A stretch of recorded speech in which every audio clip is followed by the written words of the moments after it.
My son came home pale as chalk.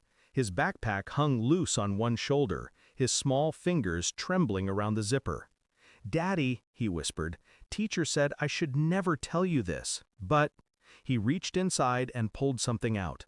A ring. My wife's wedding ring, the one she said she'd lost a year ago on our anniversary trip. My throat locked. "Where did you get this?" He hesitated, then pointed upstairs. "Mommy's closet."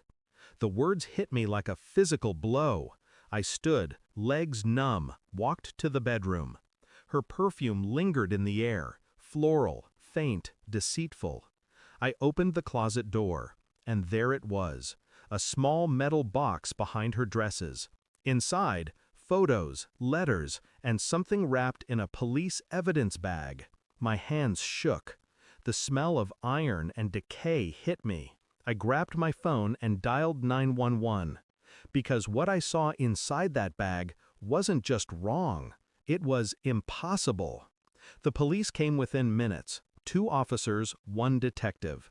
They examined the contents, exchanged looks I couldn't read. "Where's your wife right now?" the detective asked. "At work," I said. They took the box, the photos, the letters, the ring, and that small piece of human bone wrapped in the bag.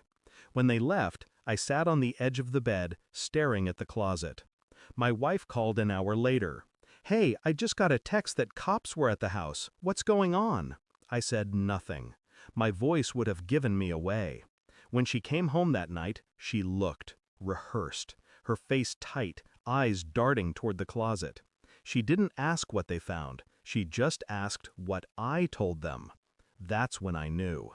Whatever this was, it wasn't new, and it wasn't over. I didn't sleep for 3 nights. The police called again. They'd found blood traces on the fabric inside the box. Female, DNA pending. My wife acted calm. She packed lunches, smiled for neighbors, tucked our son into bed, but her eyes avoided mine. Every time I looked at her, she looked at the floor. I started searching, quietly, methodically. Her old phone hidden in a drawer. Emails sent to an address I didn't recognize. Messages about the boy. There were dates, 2 years before our son was born. Photos of a child who looked too much like him. Same eyes, same dimple. I felt my insides turn to ice. One message stood out. I buried what I had to. He'll never find out. I made sure. I printed everything, placed it in a folder. No shouting, no accusations, just evidence. That's the difference between suspicion and truth. Suspicion burns. Truth freezes. The detective called me back. "The DNA from the closet matched a missing woman from 3 years ago," he said. "Your wife's colleague. Her name was Anna Carter." Anna. The name appeared in the emails. "He keeps asking about Anna," one read. "He won't let it go." I hung up before the detective could finish.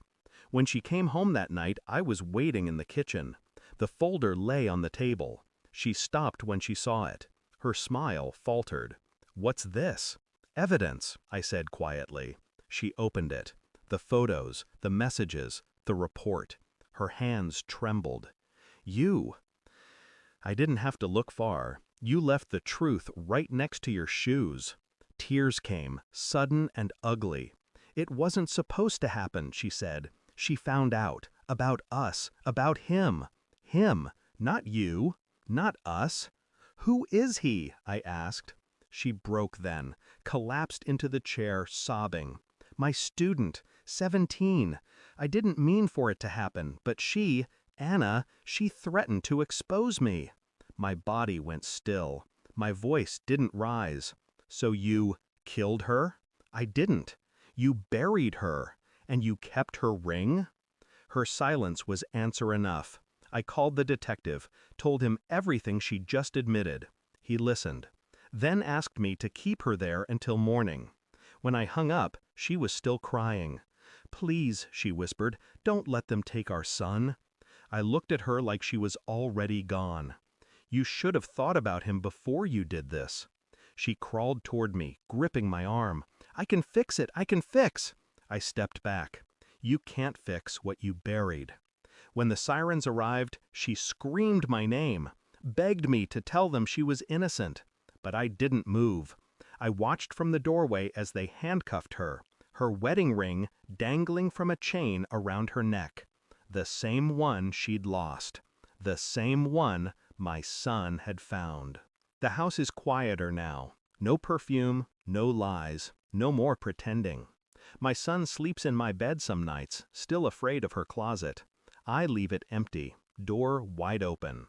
The detective called last week, said she finally confessed in full.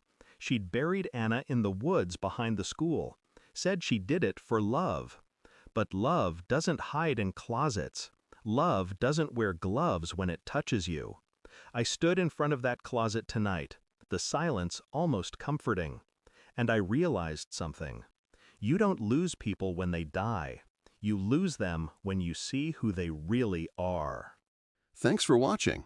Don't forget to like, share, and comment. Subscribe now to Cheating Stories Insight World for more amazing stories.